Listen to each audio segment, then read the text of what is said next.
I know. You know, you guys are coming. Bring that clock You know, forward. these drinking hot and all stuff. All right, Oh, let me guys wait. I would like to welcome you to the monthly meeting on the 25th of March of the Menlo Park Fire Protection District Board of Directors meeting. A reminder to everybody, we have something new tonight. This is being videotaped. So be aware of that. Don't be afraid of it. Don't be afraid of it. So could we have a roll call? Hi, good evening. Director Slaughter, Here. President Ianson, Here. Vice President Crowley, here, Director Carpenter, Present. and Director Bernstein. Present. We have a forum. Thank you. Please rise, we'll pledge allegiance. Flag is moved. Yes. I pledge allegiance to the flag of the United States of America and to the republic for which it stands, one nation, under God, indivisible, with liberty and justice for all.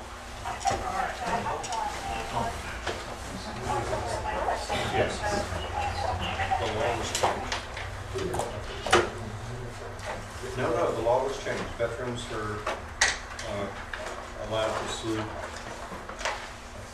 even civilian case. Yes. Please stop that. Next item on the agenda is reportable action from closed session. There is no reportable action. Direction was given to staff. That brings us to public comment. How come I got lost here?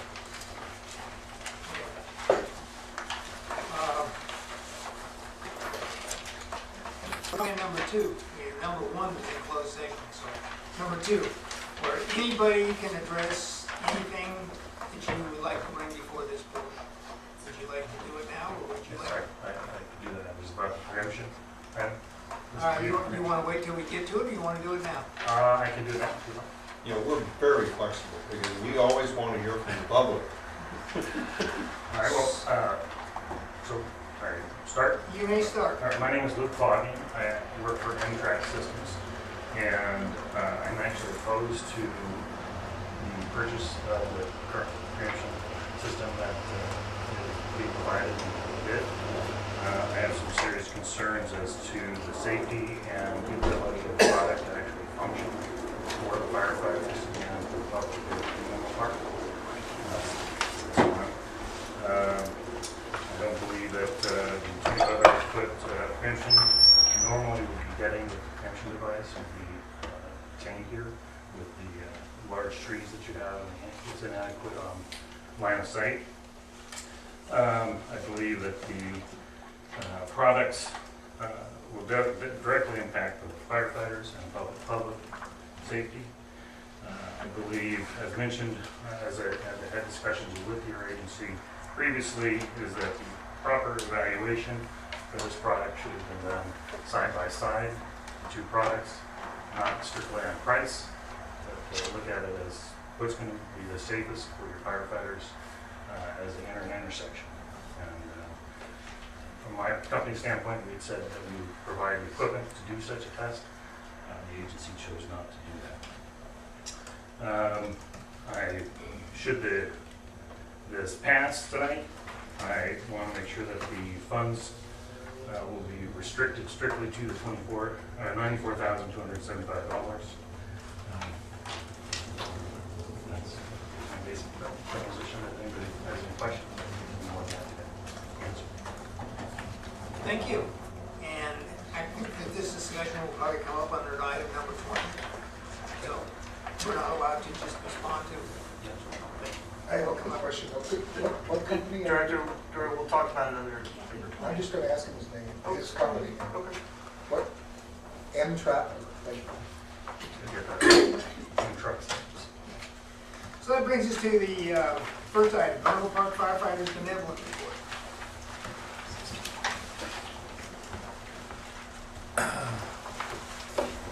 Hi everyone, Chris Tannenbaum, Menlo Park Firefighters. I'll give the benevolent report. Just my notes here.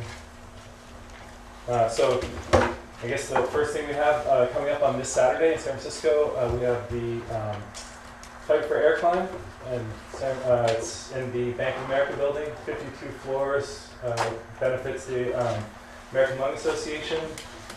This will be our 6th year participating.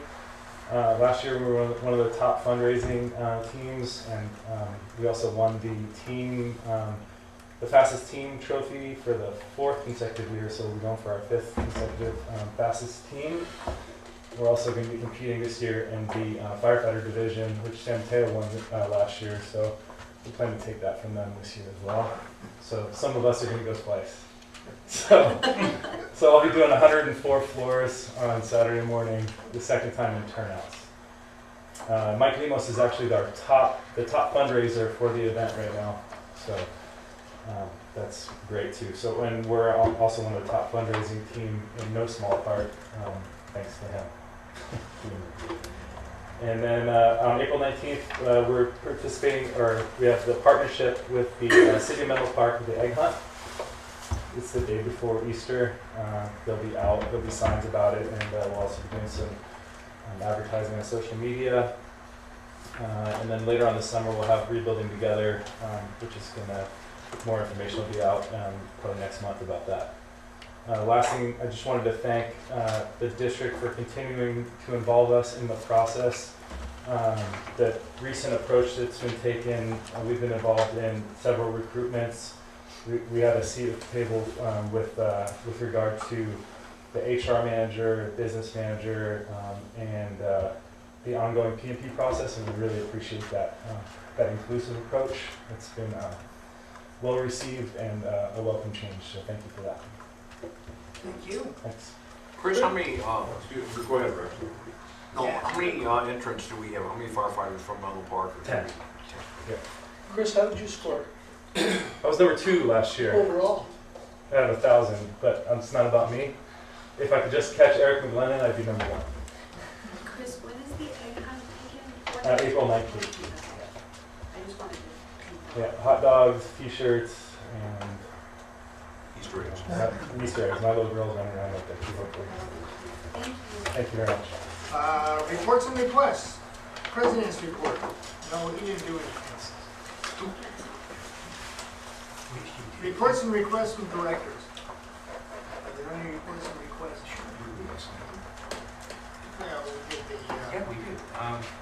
I'd like to report some of the things that myself and the president did.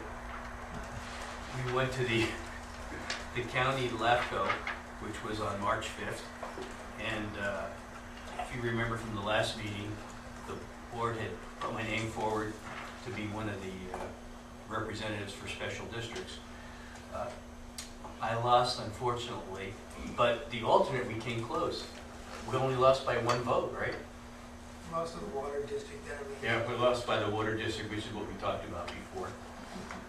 But President and I attended that, and on February 21st and March 21st, I attended the California Special District Association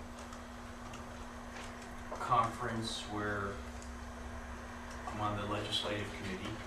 I have emailed Michelle all the bills, what is it, 257 pages of bills that are up in front of either the Assembly or the Senate, and available for all the directors that need to look at them. And also I provided Michelle with some handouts of some of the basics in Sacramento, how a bill is originated and how it starts, and kind of basic type stuff, and some updates on some of those assembly bills too. I provided our clerk with that.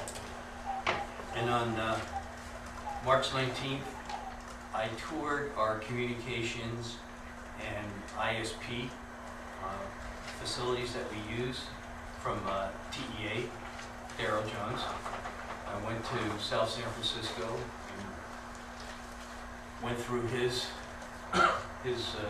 communication center, and then I went to the Digital Realty, which is in a secret secure spot in San Francisco that handles all the broadband communications for the whole region, basically. I think it's the northwestern region of the United States.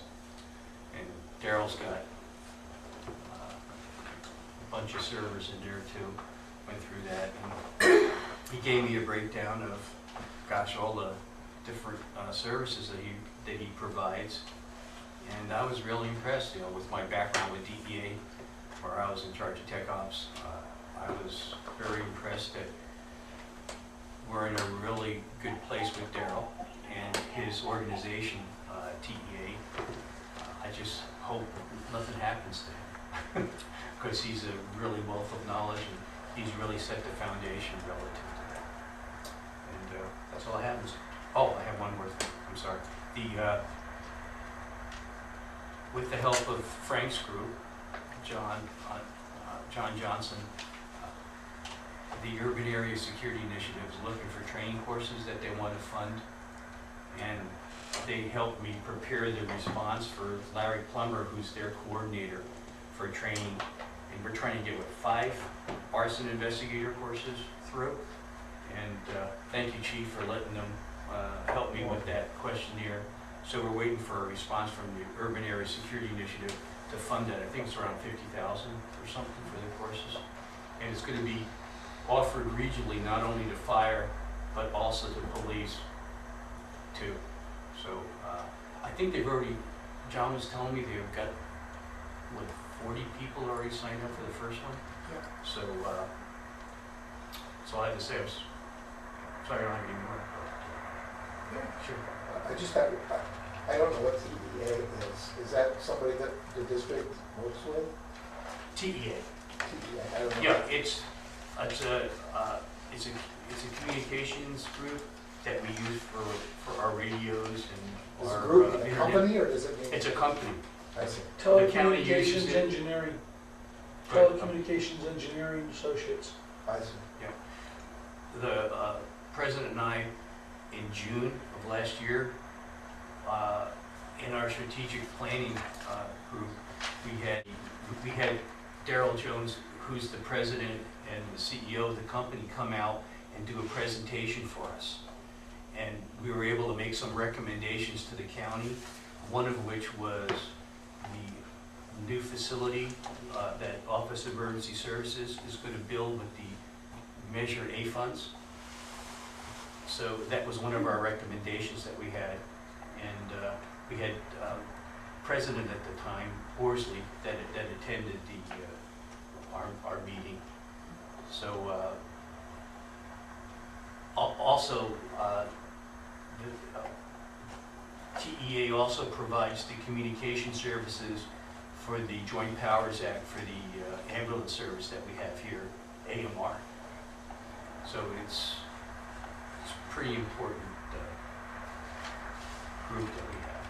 Thank you. Anything else? I have something short to report, and that is I had a meeting with Facebook. We meet periodically, maybe once or twice a quarter, so we met on Friday. And I met with John Tamanis, and I just want to report that the working relationship with John Johnston, who is, I guess, the person who's taken over, has been very good, and they seem to be happy with the progress and the working relationship with us and the progress of the West Campus. So that's good. I'm sure they'll let me know otherwise if something doesn't happen. But so far, so good. The other thing is I was invited by Mayor Matsumoto, Carol Matsumoto from South San Francisco for your webinar on Firefighters' Bill of Rights, which was very good. And unfortunately, I got that invitation before I got the invitation to go to this one, and I already committed to that. But is there any way to pass out the presentation to this board for those who didn't get a chance to participate? Because the information was very, very good, I thought. Did I'll anyone pass it around. participate? Yeah. That would be great, Matt. Thank Sure. you. And you did a great job, too. Thank you. That's all I got. Thanks. Okay. Any other reports?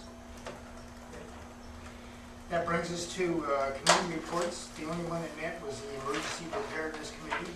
I'll report out on that one because I was there. We talked a little bit about most of it had to do with the CERT program, the Citizen Emergency Response Team, and it had to do with their strategic plan, which is going to be agendized for them, for that committee in April. We talked about some of the other stuff that they had. How do we swear them all in as DSWs? So that if we do have something, an emergency that goes on here, are they covered liability-wise and things like that? That's in the works.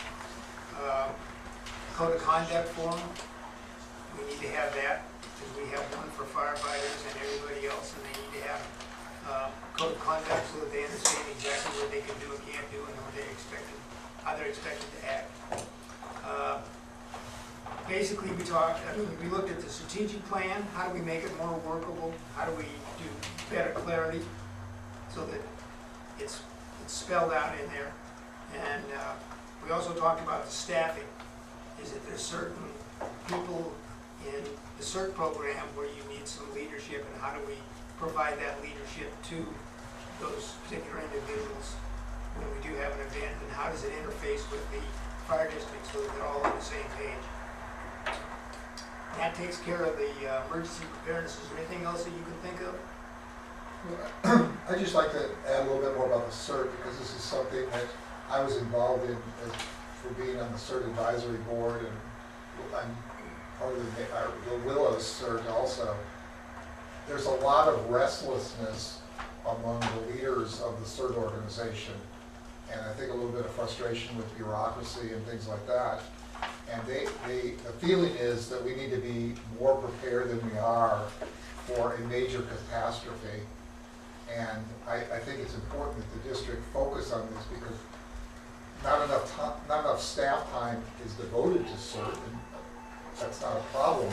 But I think the CERT leadership is capable of leading itself largely, and there's kind of fear on the part of the district that they might get out of control. I don't know exactly what they do, rescue people who didn't need rescuing or something, but there's kind of a fear about it, and I just think that this is a kind of a force that is potentially very powerful and very helpful for the district. And I just want the other board members to know that it's probably worth a discussion, certainly when we discuss goals of the board and so forth, because I think a major hole in what we're doing is the mobilization of the citizen network. And I think we could literally have thousands of people who could help. And I think if the district doesn't organize it, they're going to just break away from the district and do it on their own. And that would be a danger. Thank you. That brings us to liaison reports. Liaison reports from Menlo Park. I don't have any new news. I inquired about the progress of the, the fire code was supposed to be on the board agenda for March 4th, according to council members, but it was not. Perhaps someone else has a more current thing. So I don't know. East Palo Alto, we have been in contact with them. We have done some work, our Fire Prevention Bureau has done some work with them on illegal garage construction. It's a major problem for them out there. It was brought home. We just lost, they had a firefighter that was injured pretty bad down Long Beach because of illegal construction in the garage. So for the people in East Palo Alto, that's a big issue. We've kind of talked to their city manager and some of the other people. Have you followed it all? In San Francisco, that's a big discussion. They're trying to legalize all those kind of granny units and so forth, many of which are illegal in San Francisco. And there's a lot of political pressure. They made an estimate, I don't remember, but it's a substantial portion of the housing according to this. Like 20% of the housing, something extraordinary. And I think it is a big danger to be legalizing illegal wiring structures and all that. Well, one of the things that's happened in East Palo Alto is that they had a third-party building department before, and now they have their own building department. So they're trying to clean that up, and they're working real close with our Fire Prevention Bureau to try and get a handle on the illegal construction, where it is, identify it. If they still want to keep it, how do they bring it up to code? Because it is a danger to our guys when they respond, because they don't even know what's there. Since I'm just going to ask Frank, is there a method for somebody to make legal something that was illegal? Yes. Without kind of a penalty for Yes, they can go unlicensed construction or whatever? through and provide a set of plans and show that it's built under the code and apply for a permit on it and go back and review it and make it legal. And people aren't prosecuted who voluntarily? No prosecution on it. or hasn't been. We encourage it, if they're building legally, and it's done right, we encourage it. Liaison from Atherton. Thank you for the report. Okay. I'm just wait on one, sorry. How about the County of San Mateo? Well, as I said previously, board president and myself went to the LAFCO meeting.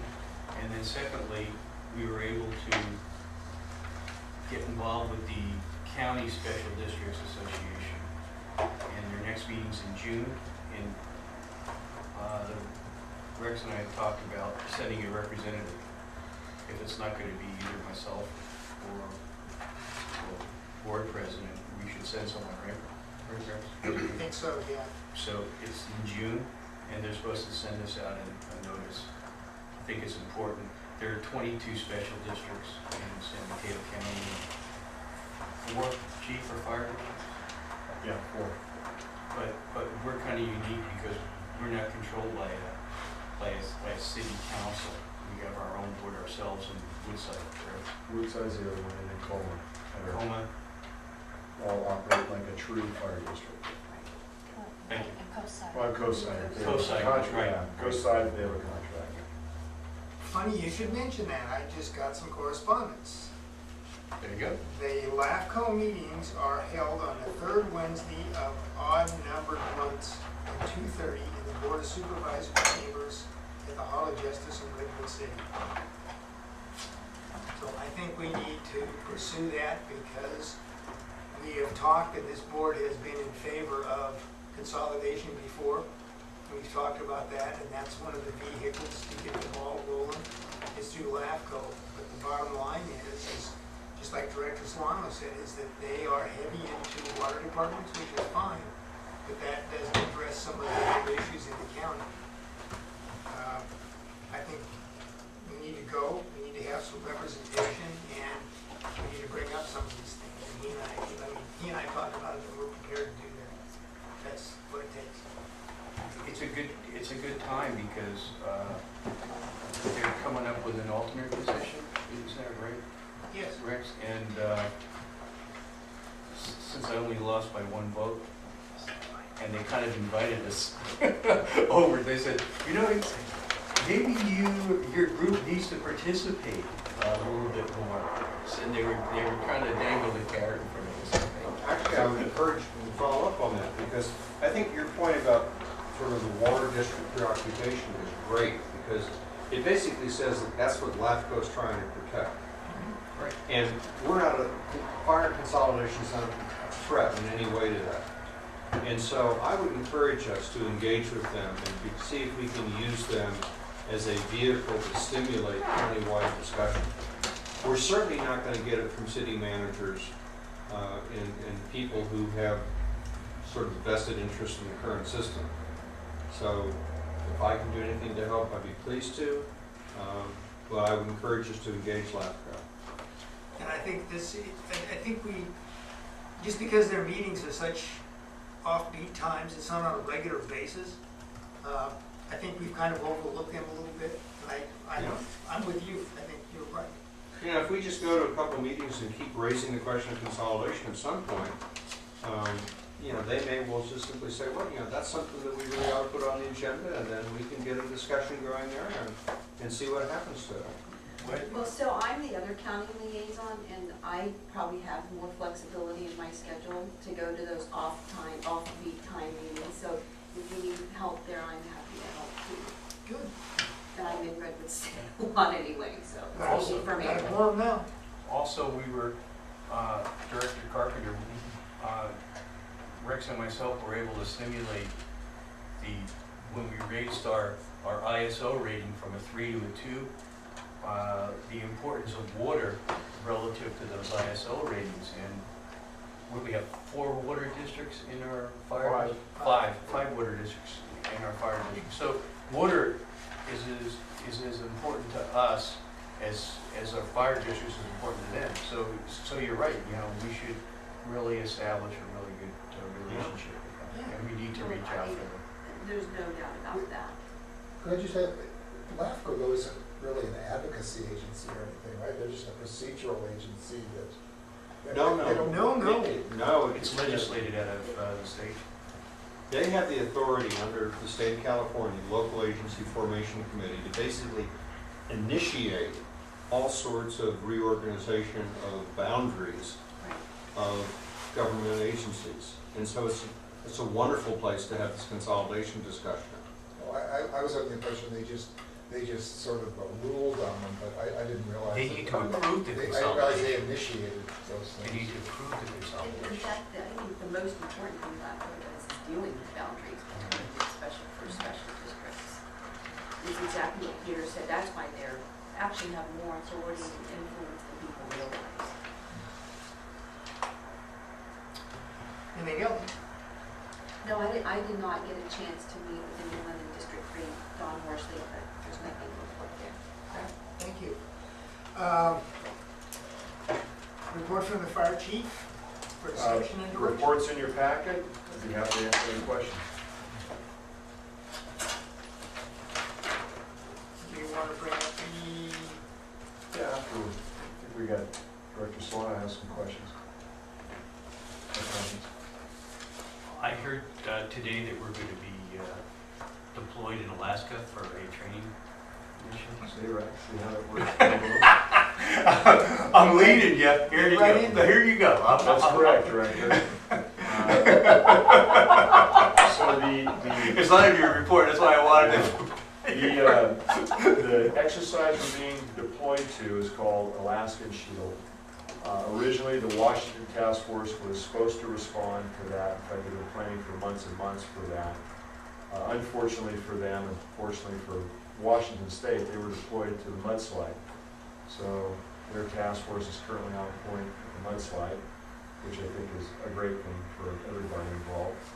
And the other two teams, because they looked at the closest three teams for potential deployment, is the Sacramento team, which is Task Force 7 for the state of California, and Oakland Task Force 4.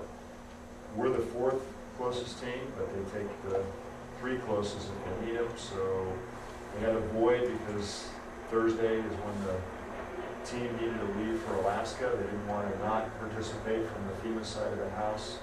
So they called this morning to see if we would be interested to do that. We quickly put everybody together in the room to decide whether or not we had the ability to do it. They gave us a budget amount that they would allocate, which was $500,000. And it sounds like a lot of money, but it goes pretty quickly. So we had to do some math. We have to break our cash apart to set up a proper package that would go to Washington and then go to Alaska. And so we're working through all the details of switching people who were rostered from the Washington team to people that are rostered on our team. So there's a lot of work that's being done right now to support the mission to go do work with the Alaskan entities up there on this exercise. The 500K include transportation as well? They'll provide some of the transportation through the military, and then they'll have civilian contract air provide us transportation back. That part I think they have pretty well worked out. It's vehicles, it's buses, it's other things like that. It's getting the cash back from Washington, where it's been designated to be returned to by both barge and truck, and then getting it back to California. So it's not the entire cache of equipment, it's part of the cache of equipment. Yes, Director. What's the nature of the emergency that they're training at? So what the task force in Washington was going to do was test out a cold weather deployment. And Alaska's been actually concerned for years. They had an incident up there. Could these teams that are lower 48 come up and actually work in that environment?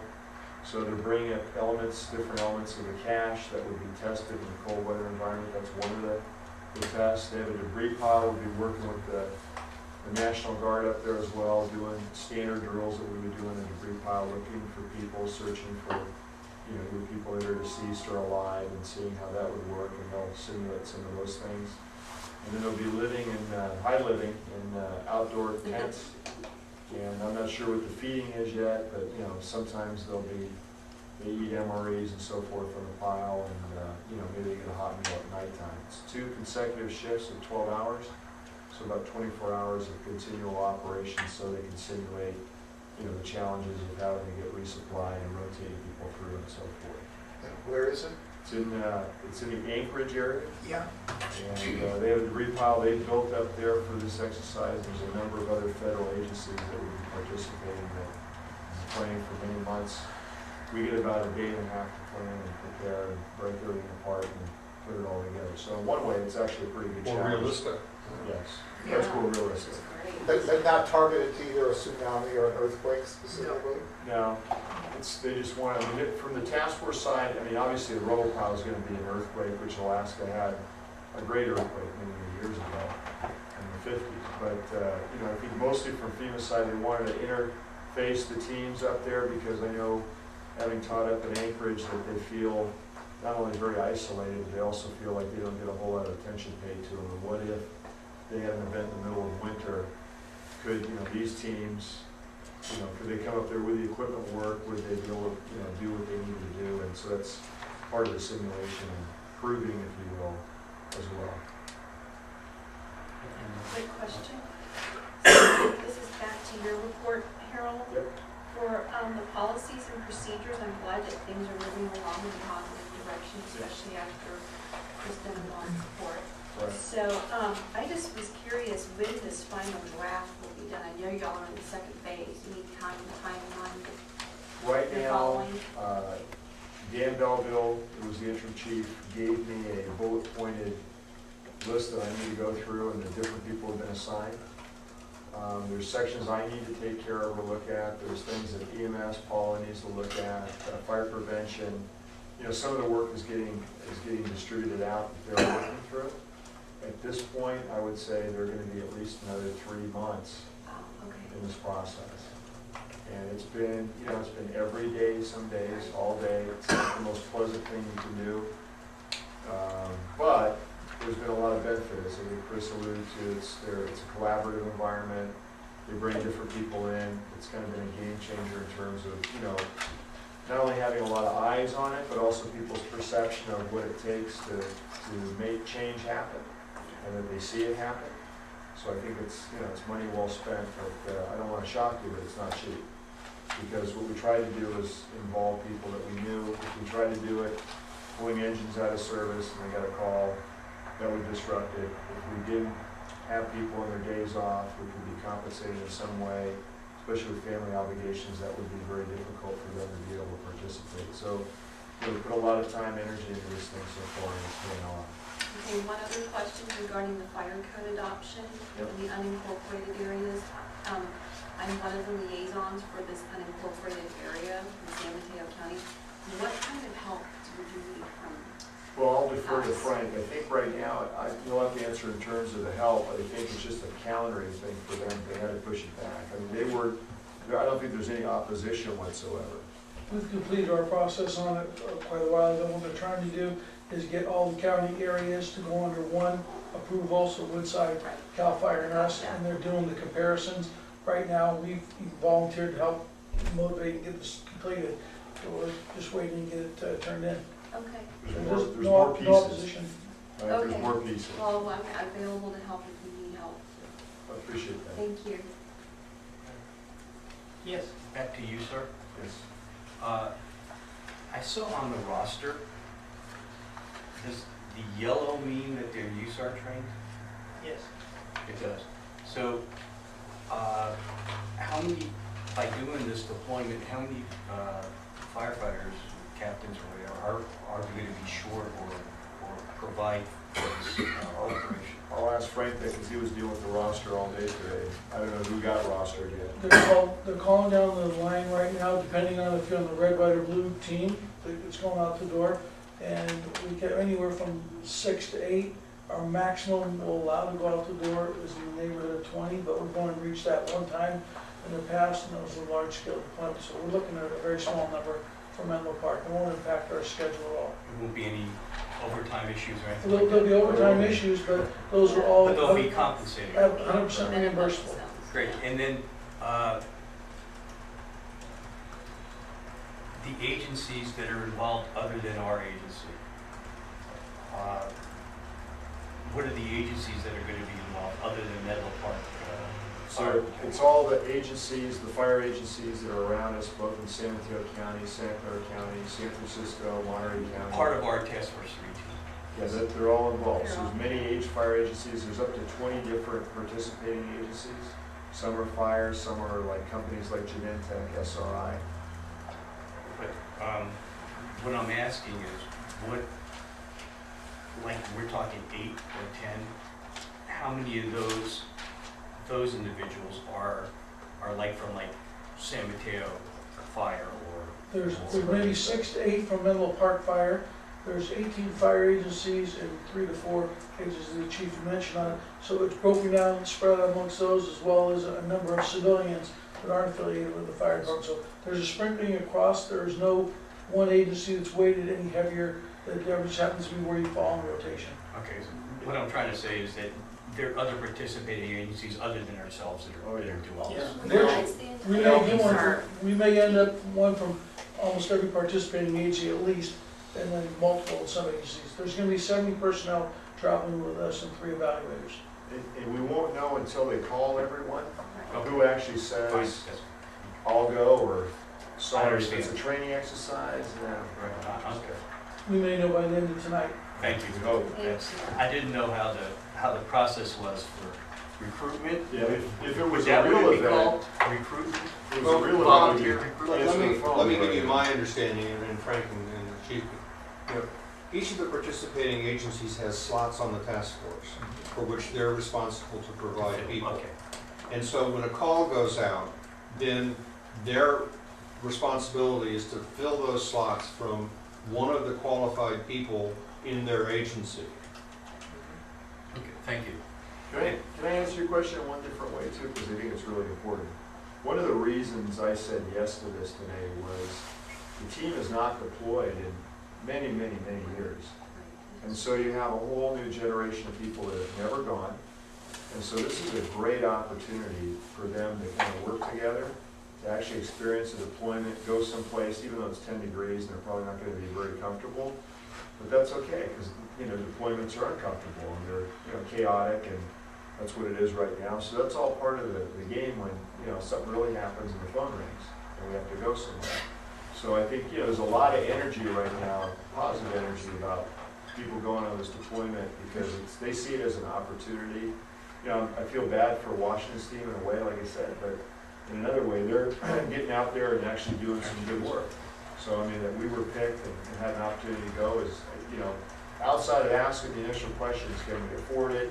Can we really pull this off? You know, because we have to make a lot of changes right now to the cache and configuration. There's a lot of scrambling going on for a training event. You know, those questions got answered today, I think, to my satisfaction. So, you know, now let's go see what you guys can do. And just one more thing, Chief Belleville's 10 years done. He has about 30 or 40 hours left that he's trying not to expend, because as the information comes back from the P&P group, which is what he's been focused on, policy and procedures group, he's trying to facilitate from afar that work. Okay. And because I've made this request before in the past, when Doug was here, for some type of an evaluation of our district, since Doug was here for what, 3 months, and then, of course, Dan's been here for what? 9 months. 9 months. Give us an evaluation where we stand, good and bad.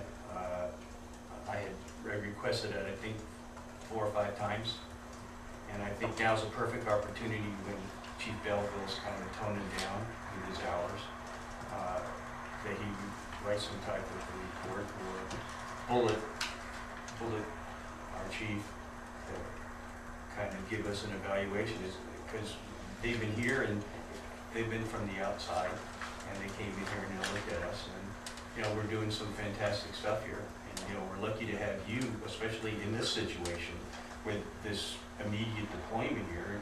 You ran the USAR team for how many years? Was involved for over 20. 20, I mean, and then Frank's been there so, too. and then Frank too, so you know, we're lucky that way with the deployment. But I think we might as well have at least Chief Belleville write something up.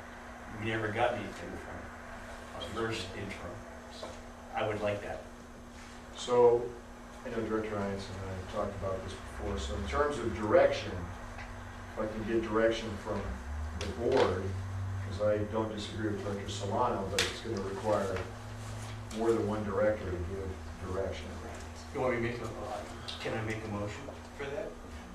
No, It's not on the Well, let's not agenda. Well, let's put it on the Talk agenda about it. again, since it's been Well, no. requested a few times. Well, Matt, we can give direction without a motion. Yeah, absolutely. Yeah, and so what I think the chief is saying is that he would like the president to see whether there's consensus on giving you the chief direction to provide, to solicit some feedback from the two interim chiefs.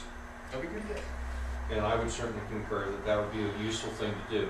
Exactly how to do it, et cetera, I would defer to both the president and the chief as I'll leave it to up to them to see. how to frame that request. So my question is do we have a consensus? I believe it's a good thing, would be a good thing, and Well, I don't know what's involved, I don't know who would get the information, I don't know what it would focus on. I think it could be a good thing, or I think it could be a bad thing, and if we were going to initiate it, I think we'd have to have a much longer discussion of it. If the chief is going to do it, then I think the chief can do whatever he wants on it. But I have no opinion, because I don't know what it would be. I mean, are we looking for the problems? Are we looking for the good things? What are we looking for? And who's going to get it? And how is it going to be used or misused? So I'd have a lot of questions about it. well, it sounds like there's consensus with, with at least one person abstaining. Yeah. Well, I mean, there's no vote. And it's not a vote, It's not a so- vote. I think that it's a good thing to have. If you, Rex, want to set the parameters with the chief, I don't know. I mean, I think that could be I between think that Chuck's points are very valid, but I just think that the feedback would be very good to have. If I might, Mr. President, I just want to point out too that Les White, who the board is working with, has asked both the interim chiefs to fill out the same questionnaire that you all did, so we kind of have a beginning of That's their great. assessment.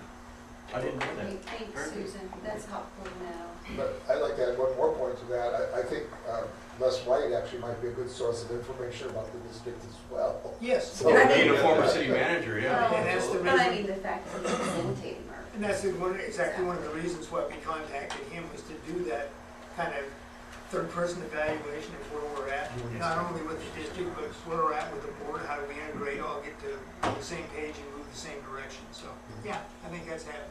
And- Mr. President, I'd like Yes. to back up just a moment on the deployment issue, and I would like to reinforce the point that the chief raised.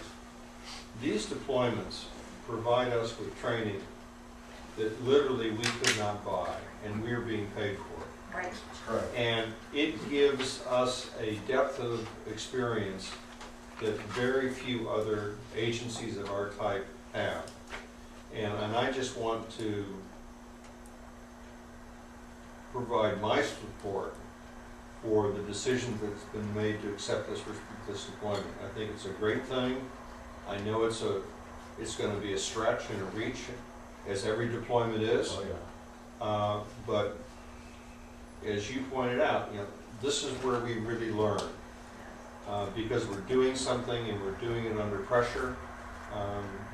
And the people who come back from this will have an experience that will be very valuable to us and to our partner agencies. Yes. Well, and to the country, quite frankly. So thanks Good point. for making that decision.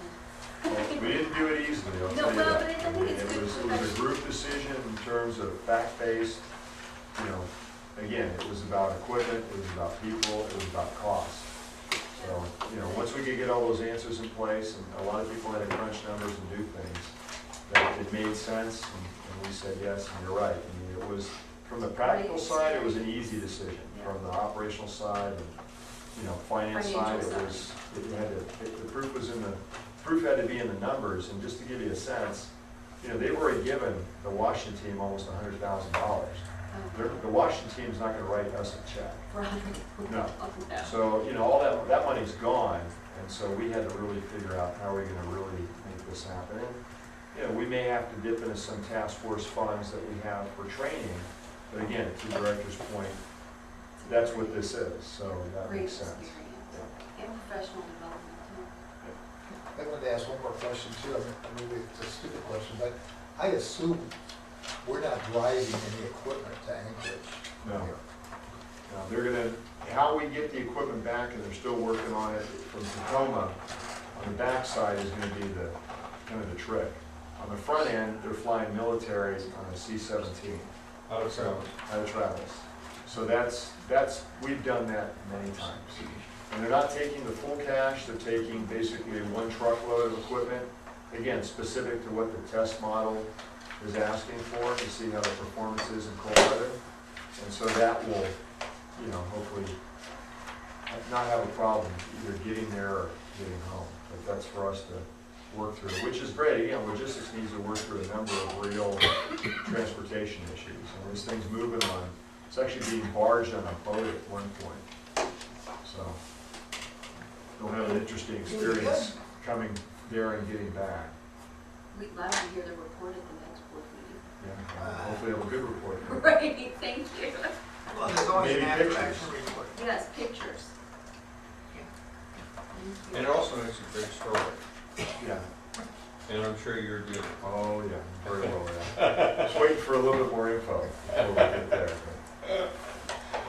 Okay, if there's nothing else on that, that brings us to the consent calendar. We need to pull item, I would like to pull item 7 off the consent calendar as a correction to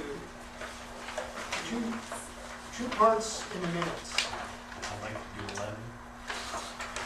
You want to pull 11 off? Anything else to pull off Move approval of consent agenda I'll second. as amended. as amended? I'll second. All those in favor? Aye. Those opposed? What did you have? You want to take Wanna go number first? 7? You're the minor. Minor, it's just a question of changing, on the minutes for February the 18th, under the President's report is not emergency medical services. That needs to be corrected to the San Francisco Creek Joint Powers Agreement. And for the minutes on February the 19th, we need to change under roll call. It had Tuesday, January the 13th, we need to change that to the 19th. Could you go a little bit more, which, the 19 minutes? Yes. Uh-huh. There was just a difference, that it was actually a special board meeting on February the 19th, but in the roll call, it said it was January the 13th. I see. It's just the correct date It's correction. just the date correct. Gotcha. So, I just need a vote. okay, all those in favor of, I I'll was- entertain a motion I'll to- move to approve the minutes. as amended. Yes. Thank you. Second, I'll second. those in favor? Aye. Those opposed? You had item number 11 that you wanted to deal with. Right, I pulled this, the slack baseline when we first got the contract, and I went through, I have this supplemental that talks about 2009, 10, and 11. And when I looked over here for the current, from May 2012 and January 2014, I saw that there's been, it doesn't really specifically break down what was done with the basic needs assessment with the different areas, but it comes kind of close. When we're talking about smoke and odor, there was an increase, in nuisance alarms, there was an increase. Now, I know that there's years differences, and that could be because of the added population or the added buildings to the facility that would facilitate that. But I just, like I said, I'm seeing an increase from when we first bid for the contract to now, and I think we need to take that into consideration when we have to go back to the table with that.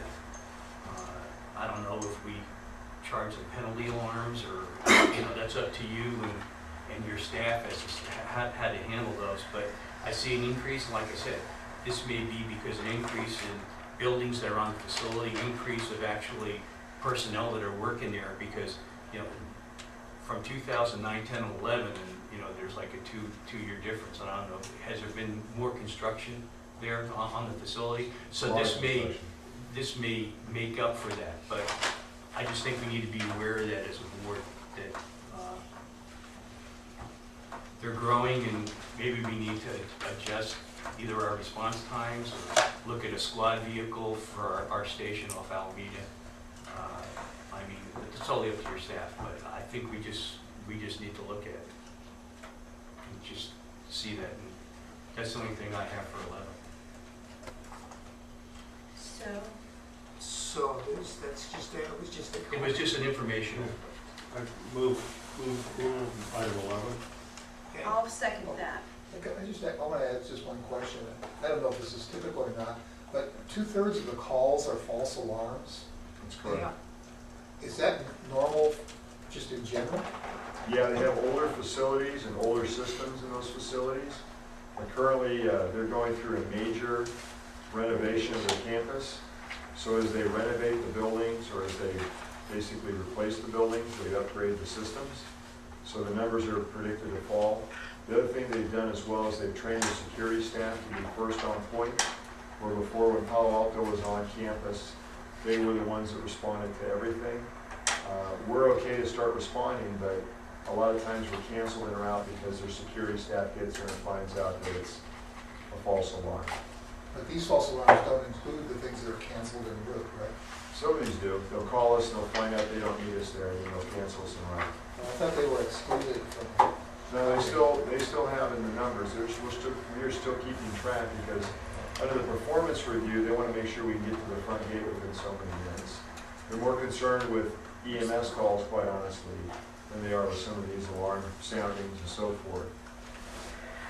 Overall, the volume of calls that we've responded to in the history that we've been in the contract has been less than we originally anticipated. But to the director's point, as they do renovation on campus, there's a lot of malicious alarms because they're connecting things and disconnecting other things. So as we get through that renovation process, we hope we'll get better.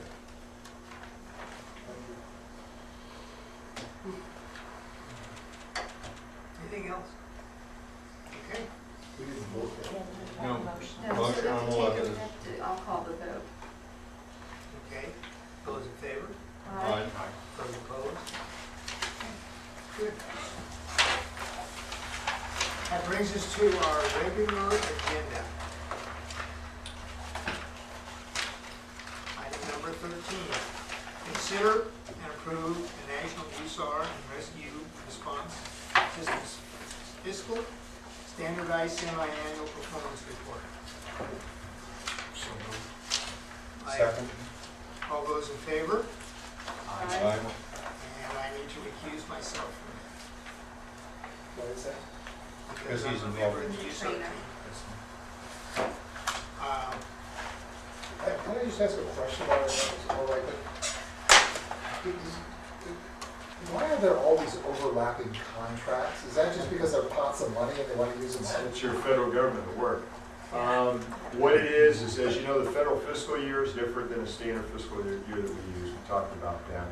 The other thing they do here is, even though in the fiscal year they may award funds, until they actually award the funds to the team, let's say you end up with all these different dates, that the period of performance overlaps in the next one.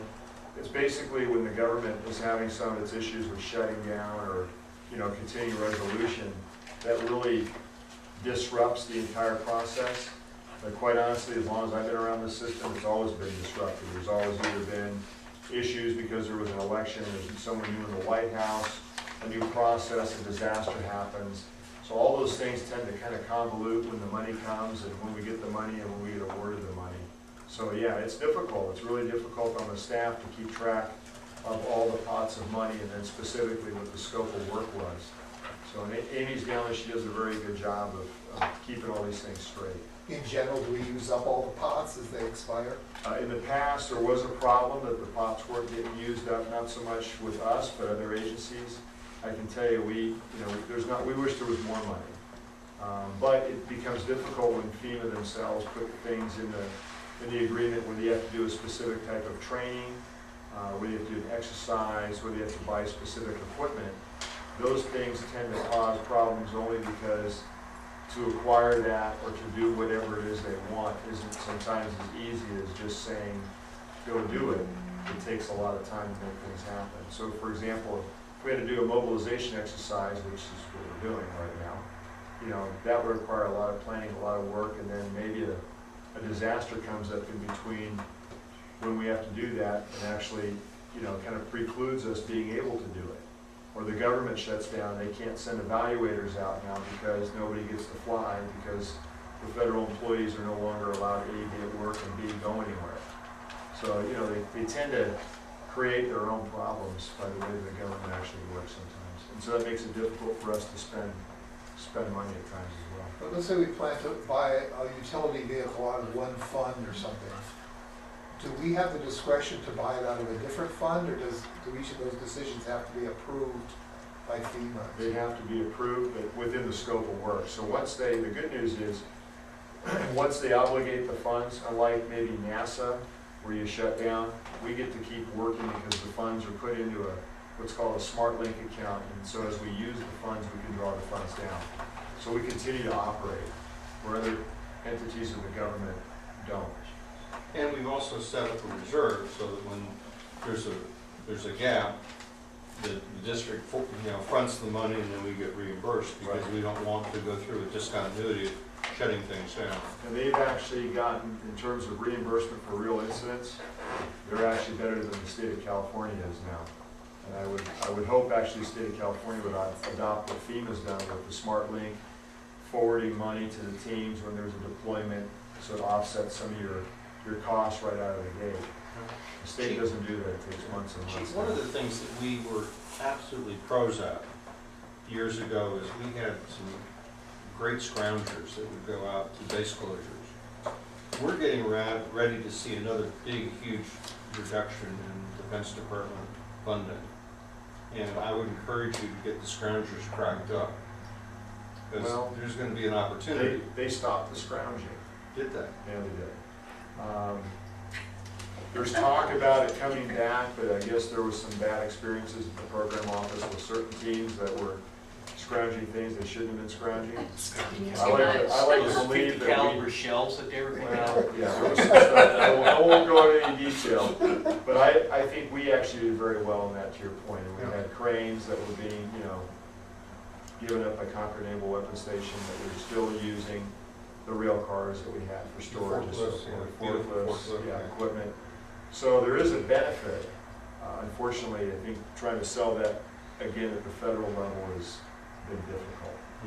Sorry to hear that. Me too. One of the things that you talk about, I wouldn't call it scrounging, let's call it downsizing, but down at NASA Ames, they had a whole bunch of what they call pods, and they were basically free.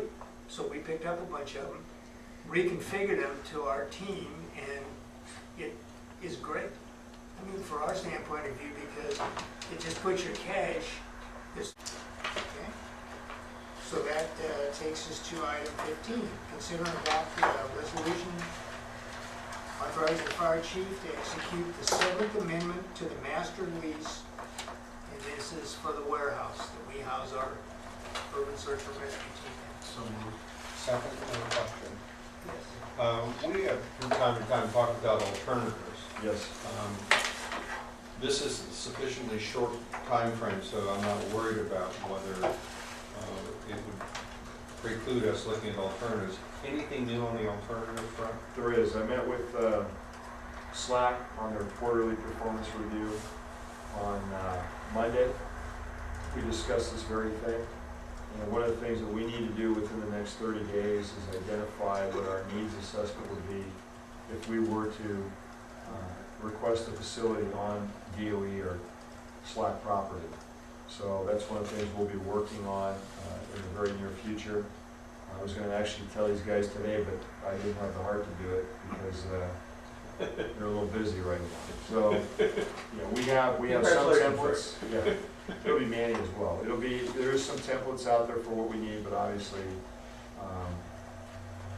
how this would all work in terms of DOE being the landholder is both a simple and complex issue. And it depends on what we want to build and what we need. I have a couple of questions also. Is this, the lease that's in here, this is 2 pages, that's the entire lease? There's, There's a master lease. yeah, there's a master lease, there's a master lease Oh, that you okay. can see in here, This is so. just the amendment to Okay, that. I would, and then I was curious what kind of a lease this is. Are expenses, are utilities, for example, and taxes included in this? Or is this like a triple net lease that excludes all that? We pay our own utility. Compare own utilities, but in terms of taxes and insurance and some other common expenses like that, there's a per square foot amount that's attached to the space that we're leasing, which we then pass on to our sublessees. And that was actually where I was going with the question. So I assume that the lessees aren't separately metered for No, utilities they're not. and so forth. They're not. But they do pay some A pro portion rata based share. on square footage, yeah. Okay, thank you. Anything else? Okay. Well, I just have to recuse myself from this vote because I'm on the Silicon Valley Red Cross board, and I was the one who pretty much initiated this partnership with the fire district, and they're one of the sub-lessees, so I feel like I have to recuse myself from this vote. I may have to too. IEC is part of the facility. Yeah, if you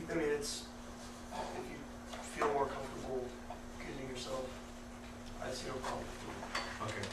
We still have a majority, Right. and Oh. much better to, err on the side of caution. I agree. Great. Of the 3 of us left, all those Yeah, in 3 favor, of us then. say Aye. Aye. those opposed. Okay, it's approved. Item 16, a report on the post Proposition 13 allocation process of property taxes. I believe that belongs to Susan. I take the motion to accept it and open the discussion. I'll second, and I'll say that Susan, this was a great job, so thank you. Well, thank you. And I did put a 2-page summary at each of your places. Very good. That attempts to break this actually rather complicated subject down into a few bullet points. Well, I would say that you've taken a complex subject and made it less complex. And complicated. Unfortunately, I don't think it's possible to take the subject and make it simple. It's fun to read. I mean, I've read this report about 5 times, and it's logical and it makes sense. My difficulty is not with the reporting, but with the underlying facts. And the facts are what they are. It is a messy situation. You've done a nice job of describing a messy situation, but it doesn't change the fact that it's a mess. Right. And it is hard to understand, and the complexity of it and the number of amendments that have occurred to the legislation since 1979 are really what have led to a number of errors being made by various of the 58 counties across the state, and to a number of lawsuits in the ensuing years. And it is very complicated, and it's hard to explain to a layman, in fact, to some financial people too. Yeah. Also, there is a bill, AB 2211, that wants to identify every section relative to what we pay taxes on, and to go to a website, and you would put in your county, and you could see from your tax bill just where every dollar goes, and that's AB 2211. So read the bill, see what you do. Well, the person who has to prepare that report is going to have to fake it. Right. I mean, It used to be, you used to get a tax bill and it was itemized, which, where all the tax, and that's what they're trying to get back to. Right. But Susan's report makes it very clear to me that if someone's given the job of doing that, they're simply gonna have to start making estimates, because it's not gonna be a precise No. figure. It's opening the bid. I'd like to ask a question also, just, and it's possible that you don't know the answer, and I don't mean to put you on the spot. What seems at odds with this report, and the report is right, I think, but is that then individual jurisdictions vote on things like the GAN limit, even though that doesn't, they might be voting on monies that aren't even their own monies in some ways. Well, the GAN limit is really a limitation on what you can appropriate as vis-a-vis how much you take in terms of property taxes. So you really, whether you get the property taxes on a countywide basis or whether they really were received on a situs basis based on properties within your jurisdiction, local governments don't have the wherewithal to set the property tax rate any longer anyway. So it's really kind of a moot point vis-a-vis the GAN. The GAN limit is on how much our taxing authority, it's not our spending authority. Right. No, I understand that, but my question, for example, if, let's say the voters in the district didn't approve a higher limit, spending limit, where would that money then go back to? Who would get it? It would go back, the county, it would go back to the county controller, and it would be allocated back on a countywide basis for all of the tax rate agencies that are involved. But the county isn't voting on the GAN, only the district is. So in a sense, if the district voters wanted to save that money, they can't save that money. No, that's right. They're That's spending right. other Yeah. people's money. That's right. Exactly. And it's the same thing applies in terms of the Genentech refund, Right. because you can't identify succinctly which dollars belong to which taxing agency, so everybody gets to participate in the refund. Maybe where their tax bill is lowered. Well, Well, where from where the ARPs. various taxing agencies have to repay their share of the Genentech refund.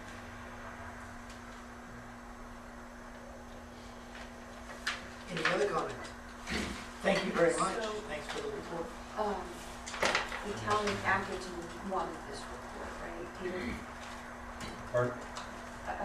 The Atherton Town Council wanted this Well, report. a number of people have asked for it, and I think it's not unique to the Atherton Council, but I think that this is That's something that would be Concom. very valuable in, providing to the council members of the jurisdictions that we serve, as well as posting it on the website so that citizens can go read it. I frequently am asked questions, and up until now, I've had to be sort of punting my answers, and now I've got the ability to point to this report and say, well, here's somebody who really knows what she's talking about, so forget what I told you. Will you Yeah, so- post the one page or the two Yeah, pages? that's what I was We'll be happy to thinking, do because that. this is pretty simple. Yeah, the one thing I would ask you to add to the two-pager is this clarification that we do not receive tax revenues from the jurisdictions that reside within the district. We receive right, tax the colleges revenues and the only from taxpayers, Right, not from the jurisdictions. yeah, I Will do. From the So, Anything else? thanks, Susan. Okay, thank you, Oh, Susan. you're certainly welcome. So that brings us to item 17. Consider and adopt a resolution awarding a sole source purchasing bid for Globe emergency medical service coats from L.A. and Curtis. I'll second. Any discussion? All those in favor? Aye. Those opposed? Okay. Item 18. Consider and adopt a resolution awarding bid to Metro Mobile for the purchase and installation of the David Clark systems on our airboat and Ridge and Hull craft. I'll move. Second. Question. In the past, we've had huge difficulties in terms of communication because of sound levels and stuff like that. Is this system one that's going to basically solve that problem? I don't know that it's going to solve it, it's going to improve it dramatically. We tried, the throat mics, we used the helmets, all those different things were successful to a point, but specifically on the airboat, that motor is loud. Yeah. So, yeah, I'd love to tell you with 100% certainty it's going to be, it would solve it. I don't know that it's going to solve it. It's going to be dramatically improved. Because you can't, the decibel level on that boat is just unbelievable. So, and part of the problem is you can't hear. It's against the law. Yeah. So, I mean, at least on these headsets, you can crank up the volume too, and, you know, hopefully they can hear you as equally as easily, so. Yeah, well, David Clark's got more experience in doing this kind of thing than anybody else in the business. They do helicopter headsets, they do all sorts of other really high noise environment things. And I know it's been a frustration in the past, trying to figure out a good way to do reliable communications with that vehicle. Yeah, well, portable radio doesn't work, I can tell you that. Are operators required to wear protection? They are, yeah. Flotation, protection, the whole thing. Okay. Motion been made and seconded. Yes. Yes. All those in favor? Aye. Those opposed? Number 19, consider adopt a resolution awarding a bid to All Star Fire Equipment for the purchase of 12 structural firefighting helmets.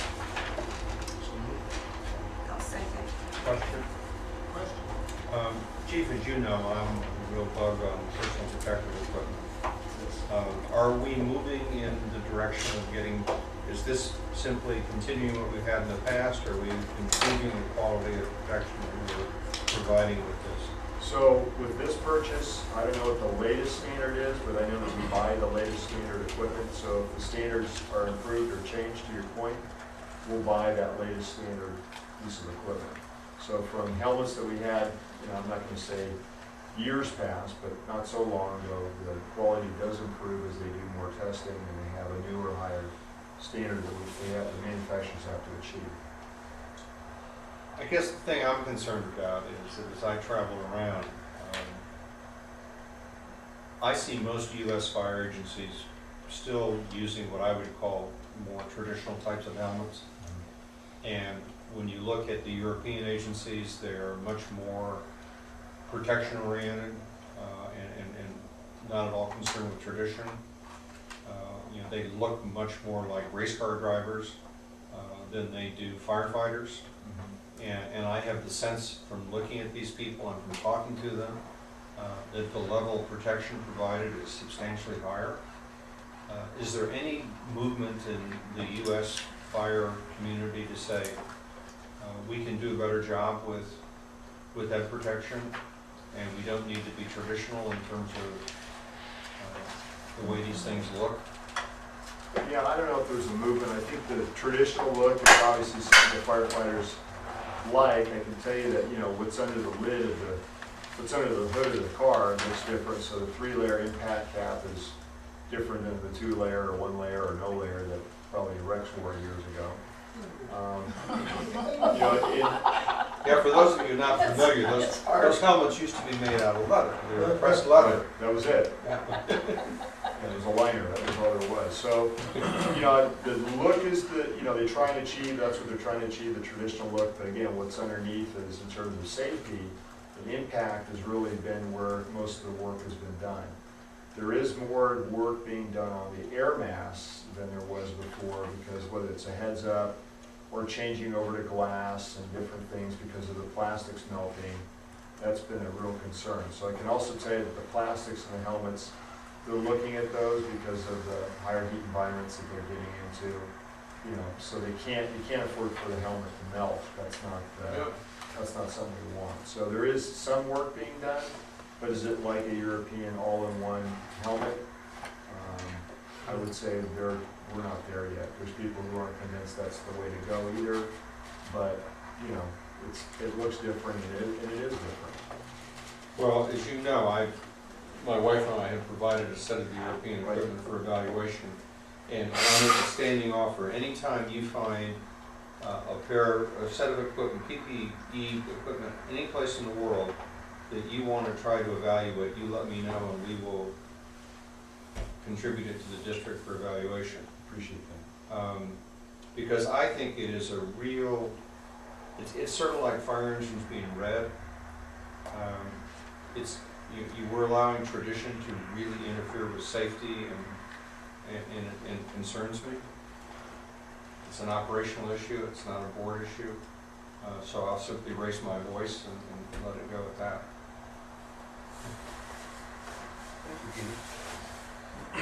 Anything else? All right. Can we just ask a question? I think what Peter's saying is very persuasive and very powerful. Is there any group within the district or that's looking at safety as There is. National. So we have a safety committee comprised of firefighters and management, and they look at things all the time. They look at accidents, they look at near misses, they'll look at equipment if things gets brought up. We've looked at the European turnouts, we've used them in the fire simulator. I know Chief Ferroni watched what happened with those pieces of equipment. I'm not aware of how they perform, but they're always looking at that. And then within the county, there's also, not to say that we have to conform, but we try and have a similar look, if you will, because of maybe a helmet shield that has a crew number on it, so everybody has that same style so you can identify them. We've done that now with the air packs because you can see what crew member is from what piece of equipment. So things like that, where we try and standardize for identification, there's some logic behind that as well. Thank you. Okay.